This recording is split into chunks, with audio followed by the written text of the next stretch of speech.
नमस्कार, अपना महाराष्ट्र में आप सभी का स्वागत है। मैं हूं आपके साथ अमृता गर्ग। नागपुर को पुणे से जोड़ने वाली वंदे भारत एक्सप्रेस का शुभारंभ हो चुका है। ये ट्रेन 881 किलोमीटर का सफर 12 घंटों में तय करेगी। ये ट्रेन नागपुर के अजनी को पुणे से जोड़ने के साथ ही वर्धा और मनमाड के तमाम इलाकों को जोड़ने वाली पहली ट्रेन होगी। ये ट्रेन महाराष्ट्र में चलने वाली 12वीं वंदे भारत एक्सप्रेस ट्रेन होगी। और क्या कुछ खास है इस नई ट्रेन में, चलिए आपको बताते हैं। इस ट्रेन की औसत गति 73 किलोमीटर प्रति घंटा रहने वाली है।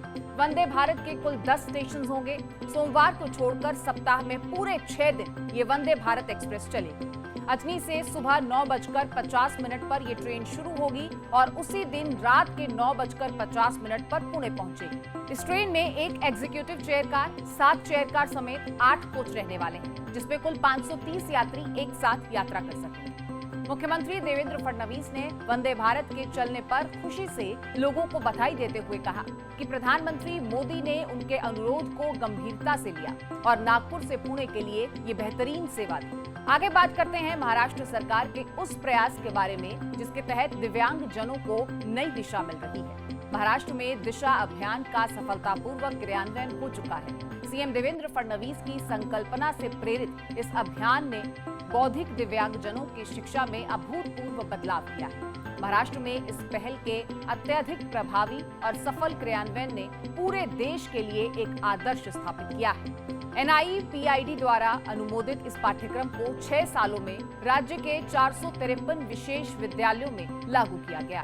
इसके तहत 2673 विशेष शिक्षकों को इसके लिए प्रशिक्षित किया गया है और साथ ही साथ 18,431 छात्र इस अभियान से सीधे लाभान्वित हुए हैं। महाराष्ट्र दिव्यांगजनों के लिए एक अलग विभाग शुरू करने वाला पहला राज्य भी है। दिशा अभियान महाराष्ट्र के 36 जिलों तक पहुंच चुका है।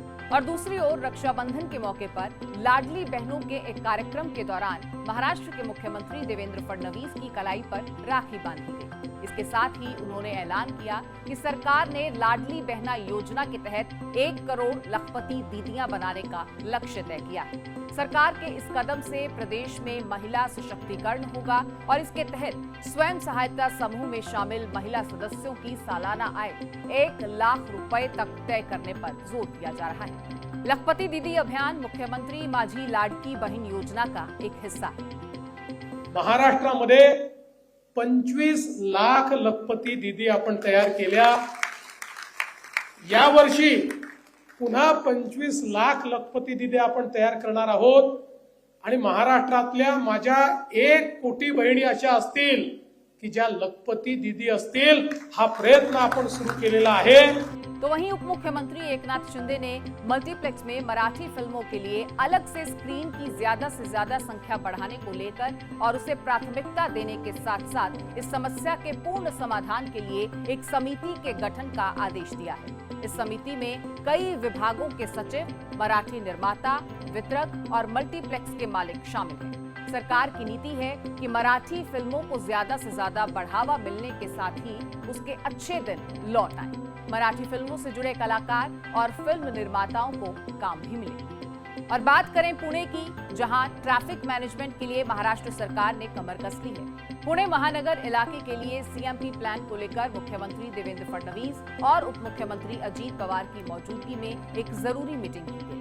इस मीटिंग में निर्देश दिया गया सभी संबंधित विभाग आपसी समन्वय से एक संयुक्त योजना तैयार करें जो अगले 30 सालों को ध्यान में रखते हुए ट्रैफिक मैनेजमेंट के दीर्घकालिक उपाय कर सके। सरकार शहर में यातायात की समस्या से निपटने के लिए मेट्रो नेटवर्क बनाने के प्रयास कर रही है। पुणे CMP प्लान में हटपसर से लोनी कालभोर तक मेट्रो लाइन प्रस्तावित है।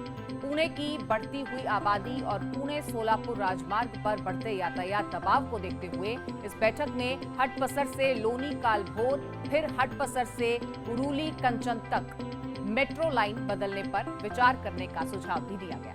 अपना महाराष्ट्र में फिर मिलेंगे, तब तक के लिए इजाजत दीजिए।